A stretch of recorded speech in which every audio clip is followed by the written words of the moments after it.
হামের প্রকোপে বিপর্যস্ত সুনামগঞ্জ। শুক্রবার জেলার হামের উপসর্গ নিয়ে আরও ৩ শিশুর মৃত্যু হয়েছে। এ নিয়ে জেলার বিভিন্ন উপজেলায় এখনো পর্যন্ত মোট ১৭ শিশুর মৃত্যুর খবর পাওয়া গেছে।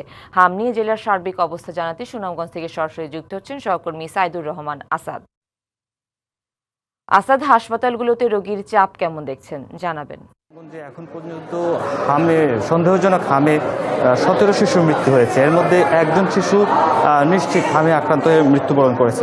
তবে গত ২৪ ঘন্টায় সুনামগঞ্জে কিন্তু ৩জন শিশু হামে আক্রান্ত হয়ে মারা গেছে। এর মধ্যে সুনামগঞ্জ সদর হাসপাতালে একজন শিশু চিকিৎসাধীন অবস্থায় মারা গেছে। এছাড়াও সিলেটে চিকিৎসাধীন অবস্থায় আরও ২জন শিশু মারা গেছে। তো বলা যায় যে আমরা এখন আছি জেলার সর্বোচ্চ চিকিৎসালয় অর্থাৎ সুনামগঞ্জ সদর হাসপাতালে। এই হাসপাতালে যে শিশু ওয়ার্ড অর্থাৎ সন্দেহজনক হামের যে রোগীরা যেইখানে যে ওয়ার্ডে চিকিৎসাধীন আছে, এই ওয়ার্ডে 30টির ঈদ আসবে, সাথে ক্যাশব্যাকও আসবে। নিজের বা প্রিয়জনের জন্য কেনাকাটায় এবারও নগদ পেমেন্টে পাচ্ছেন দারুণ ক্যাশব্যাক। তাই যাই কিনুন, পেমেন্ট করুন নগদে।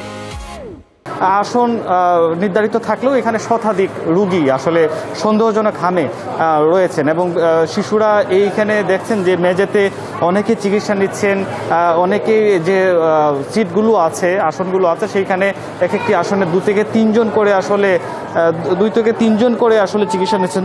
এমন অবস্থায় আসলে যে বলা যায় যে শুধু সুনামগঞ্জ সদর হাসপাতাল না, জেলার মধ্যে যে 12টি উপজেলার যে স্বাস্থ্য কমপ্লেক্সগুলো আছে একই অবস্থা। সুনন্দা।